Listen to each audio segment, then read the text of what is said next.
let's begin with the card structure. So your pouch is made up of an 8.5 by 5.5 scored at 4 1/4. Pretty standard.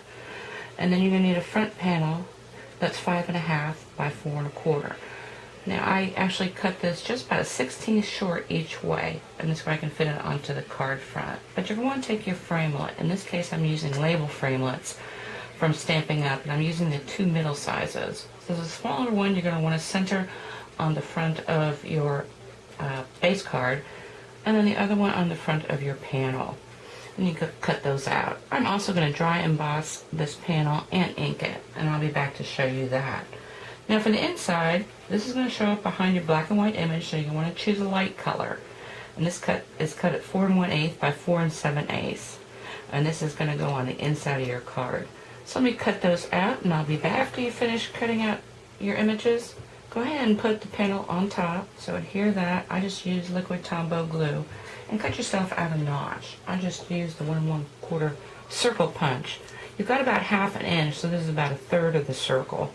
So now let's work on the inside. And you're going to take your inside panel. You've got about 1/4 inch on the sides and the bottom. Then you want to pop this guy in there. That's not really important that it be totally. Once you have it onto the back, you want to do that same exact thing again on top. Once you have your glue around all the edges, just fold up your card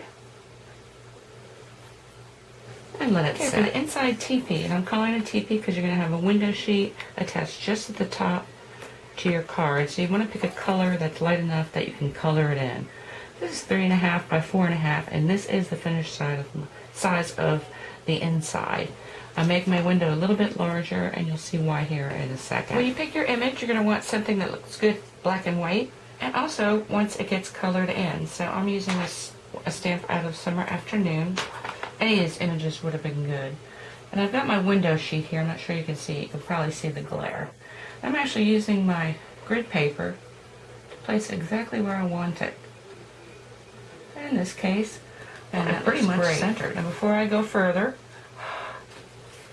I'm going to stamp this one as well. You don't want it too dark, so you might want to do a little test. Get that off of there. I've got just enough of image to color in. Okay, once you have your image like you want it, and I would put this over there before you actually glue it down to make sure you've done what you wanted to do. And you can see I've added my salutation.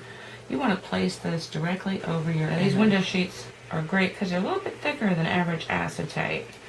So let me let that set up, and then we're going to look at the reveal. Yeah, lastly, you trim your window to match this piece of cardstock because that's the size you want it. And then I just added a little decorative strip. I think I'm also going to add a little And you put one on each side of this vanilla. So you want to get your finger in there. You should have plenty of space that it will slide in easily. You can really get it in there. And like I said, a pull would be easy, but of course when the receiver gets it, they pull it open and they have a nice card. Anyway, I hope you took something with you that you can use in your own card making. Thank you for watching.